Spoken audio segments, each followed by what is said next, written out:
ఒక మహిళ అందంగా కనపడగానే వాళ్ళని అసహ్యమైన చూపుతో చూసే మగవాళ్ళకి ఈ కథ విన్న తర్వాత మీరు కామంతో చూస్తున్న ఆడవారి అవయవాల వల్ల నిజమైన ఉపయోగం ఏంటో తెలుస్తుంది. ఒక ఊరిలో రాహుల్ అనే 24 సంవత్సరాల అబ్బాయి ఉండేవాడు. రాహుల్ ఇంటి పక్కనే కళ్యాణి అనే 35 సంవత్సరాల అందమైన మహిళ ఉండేది. కళ్యాణి వాళ్ళ హస్బెండ్ ఎక్కువగా బిజినెస్ పనుల మీద విదేశాలకు వెళ్తూ ఉంటారు. దాంతో కళ్యాణి ఒంటరిగానే ఇంట్లో ఉంటుంది.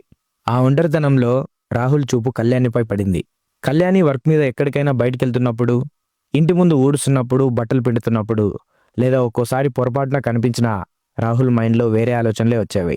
కళ్యాణి అందాన్ని చూసి రాహుల్ తెగ సంబరపడిపోయేవాడు. ఇది తప్పు అని తెలిసినా ఆ ఫీలింగ్ను ఆపుకోలేకపోయేవాడు. కానీ ఒకరోజు కళ్యాణి స్నానం చేస్తుండగా ఏకంగా కిటికీ నుండి చూడ్డం మొదలుపెట్టాడు. అది చూసిన కళ్యాణి ఆ చూపును అర్థం చేసుకుని రాహుల్ని పిలిచి పక్కన కూర్చోబెట్టింది. రాహుల్ కళ్యాణి ఏం చెప్తుందా అని చాలా కంగారు పడ్డాడు. కానీ తను నవ్వుతూ చాలా సింపుల్గా ఒక పవిత్రమైన నిజం చెప్పింది. రాహుల్, నువ్వు చూస్తున్న ఈ శరీరం కేవలం అందం కాదు, ఒక పవిత్రమైన బంధం. నాకు ఉన్న అవయవాలే మీ అమ్మగారికి కూడా ఉంటాయి. ఆ అవయవాలతోనే మీ అమ్మ నిన్ను ఇంత పెద్దవాడిని చేసింది.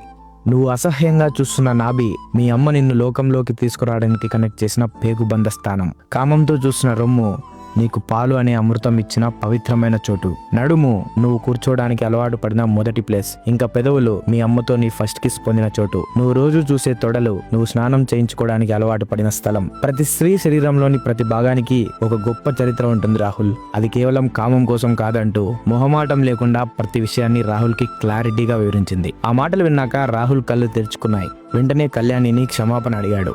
ఆ రోజు నుండి అతని చూపు పూర్తిగా మారింది. రాహుల్ చూసిన ప్రతి అమ్మాయిలో, ప్రతి స్త్రీలో అమ్మని చూడడం మొదలుపెట్టాడు. ఈ కథపై అబ్బాయిల అభిప్రాయం ఏంటి? ఒక మహిళగా మీరేమనుకుంటున్నారు? ప్రతి ఒక్కరూ మీ విలువైన అభిప్రాయాన్ని కామెంట్ రూపంలో మాతో పంచుకోండి. ఈ కథ మీ మనసును తాకితే ఈ వీడియోని తప్పకుండా లైక్ చేసి మీ ఫ్యామిలీ అండ్ ఫ్రెండ్స్ కూడా షేర్ చేయండి. ఇలాంటి మంచి మరిన్ని కథల కోసం మా వినయ్ టీవీ ఛానల్ని ఇప్పుడే ఫాలో అవ్వండి. Thank you.